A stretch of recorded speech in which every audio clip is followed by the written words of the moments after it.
For today's video, ipapakita ko sa inyo kung paano magbayad ng sanitation inspection fee through Go Manila. Una ay mag-login lang sa Go Manila browser o kaya sa Go Manila app.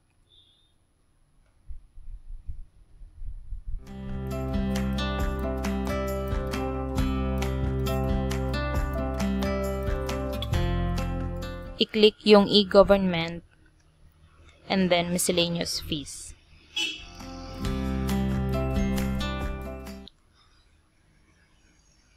Under Office, piliin lang natin yung Manila Health Department, and then sa type ng miscellaneous fees is sanitation inspection fee. Doon sa amount is ilalagay natin yung total amount na nakalagay doon sa order of payment na binigay ni Manila Health Department. Sa remarks, meron din naman nakalagay sa order of payment which is yung additional sanitation inspection fee.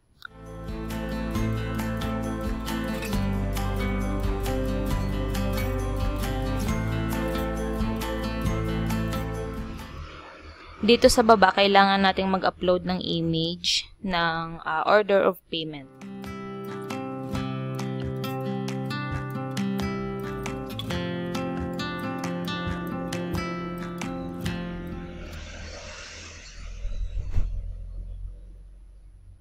After uploading, click Add Image.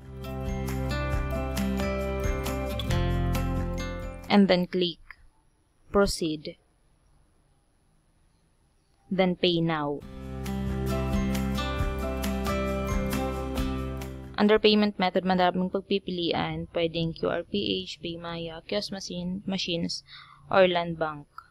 In my case, magbabayad ako through Metrobank ATM card or Metrobank Mastercard.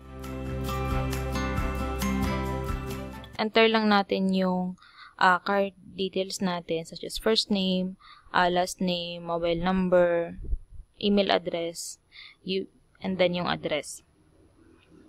Dito pala, aside sa convenience fee na 5 pesos, meron ding additional service fee na 37.13 pesos. Kaya yung binayaran kong additional service fees ay umabot ng 42 pesos.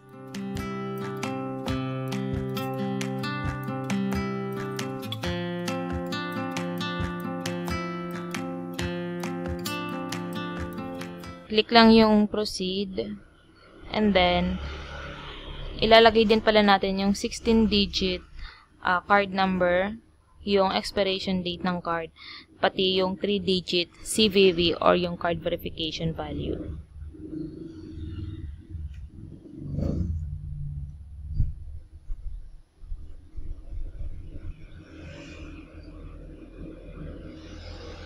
Check natin yung I'm not a robot and then click complete order.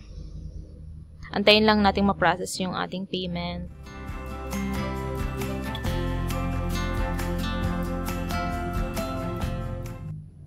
And then ayan, for payment authentication purposes, kailangan nating ilagay yung 6-digit one-time password na isisend doon sa ating registered mobile number. After a few seconds or a minute, if wala pa rin, pwede nating i-click yung resend OTP.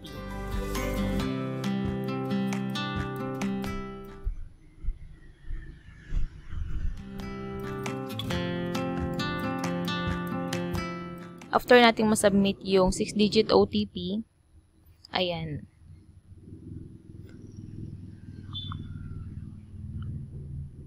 Our payment is successful.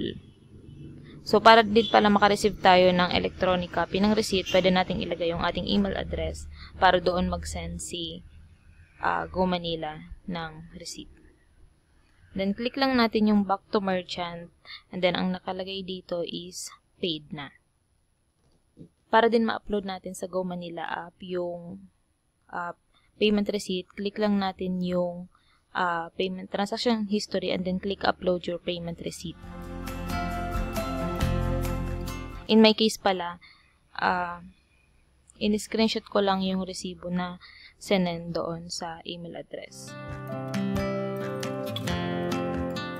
As per Go Manila kasi, or as per Manila City Hall, or as per Manila Health Department, kulang daw kasi yung binayaran naming sanitation inspection fee nung pag-renew namin ng Business Permit 2024 last January. Kaya siningil kami ng additional sanitation inspection fee. Kailangan naming bayaran to kasi para ma-release yung aming sanitary permit.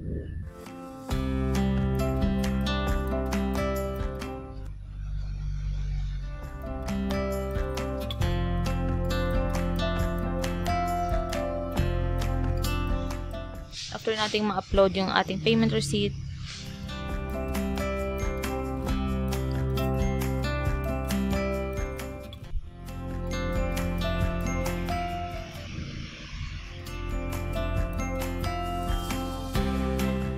click View Details.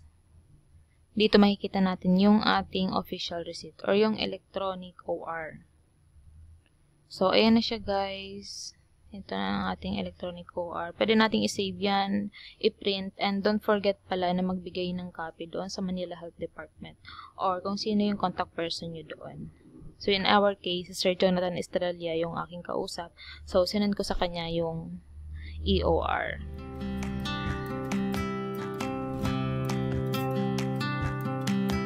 Then, ayan lang guys. Madali lang siya bayaran. Thank you for watching.